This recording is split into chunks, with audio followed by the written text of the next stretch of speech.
o que é assistência litisconsorcial. Eu vou explicar para vocês. A assistência litisconsorcial ela é diferente da assistência simples. Eu já expliquei para vocês que a assistência simples, o assistente ele mantém relação jurídica apenas com o assistido. Ele não mantém relação jurídica nenhuma com a parte contrária. Então o que acontece? Eu expliquei para vocês que na assistência simples, o assistente não pode ir contra a vontade do assistido. O assistido tem total autonomia para abrir mão do direito, fazer acordo, desistir da ação, reconhecer a procedência do pedido, confessar. Ele pode fazer o que ele quiser sem que o assistente possa fazer alguma coisa. Por quê? Porque ele não tem direito sobre o bem da vida. A assistência litisconsorcial é diferente. E o CPC ele tenta tratar desse assunto. O CPC ele fala no artigo 124. Considera-se litisconsorte da parte principal o assistente sempre que a sentença influir na relação jurídica entre ele e o adversário do assistido. Observe essa expressão, entre ele e o adversário do assistido. Repare, portanto, que é diferente da assistência simples. Na assistência simples, o assistente não mantém relação jurídica, como eu falei com vocês antes, com a parte contrária. Ele só mantém relação com o assistido. Então é assistente e assistido, apenas. No caso da assistência litisconsorcial é diferente. Existe o assistente, ele vai ter um direito sobre o bem da vida, ele pode disputar o bem da vida. Por isso que se diz assistência litisconsorcial, porque se forma realmente um verdadeiro litisconsórcio. E ele mantém relação com a parte contrária. Eu costumo dar um exemplo em sala de aula que eu imagino que seja claro.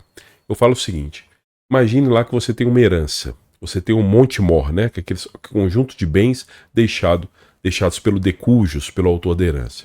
Então imagina o seguinte, você tem essa herança e aí você tem dois herdeiros, dois filhos. Então o pai morreu e deixou dois filhos. Esses dois filhos que são herdeiros, um deles vai ser o inventariante, ele vai representar o espólio. Então se alguém ajuiza uma ação contra o espólio, vai ser representado pelo inventariante, que é um desses herdeiros. Pois bem, o outro herdeiro, que não é inventariante, ele pode falar o seguinte, peraí, o meu irmão não está defendendo bem o patrimônio, não está defendendo bem os bens deixados em herança. Eu vou contratar um advogado também e vou ingressar como assistente, porque eu tenho interesse em manter o patrimônio deixado, por exemplo, pelo meu pai. Então o que ele faz?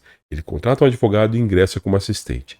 Só que essa assistência não é uma assistência simples. Por quê? Porque o assistente ele mantém uma relação jurídica com o assistido, mas também com a parte contrária, porque nada ele está defendendo o próprio patrimônio dele. Se porventura é um imóvel que está sendo reivindicado e vier a perder esse imóvel, por exemplo, nessa ação, ele vai perder parte da herança. Ele não quer perder essa parte da herança, é um direito dele. Todo herdeiro tem direito sobre a herança. Então, tanto o inventariante, que é herdeiro, quanto ele, assistente, também tem direito sobre a herança. Então, observe, ele não está simplesmente colaborando com uma das partes. Ele está realmente protegendo o direito dele, o bem da vida que é dele. É muito diferente da assistência simples. Por isso que no caso da assistência litisconsorcial, ocorre do assistente poder, inclusive, ir contra a vontade do assistido. Se porventura o herdeiro, um dos herdeiros, quer abrir mão da herança dele, o outro assistente pode falar o seguinte, não, eu não quero não. Se um, por exemplo, reconhece a procedência do pedido, no caso o inventariante, o assistente pode falar, não, eu não reconheço a procedência do pedido não. Ele pode ir contra a vontade do assistido. Então repare que é diferente da assistência simples, em que você tem total autonomia e o assistente não pode ir contra a vontade do assistido. No caso da assistência litisconsorcial, cada um tem autonomia e pode haver choque, sim, de interesses. Cada um tem uma posição diferente em relação a esse tema. Tudo que eu falei aqui nesse vídeo consta no meu livro. Se você quiser conferir, clique aí na descrição.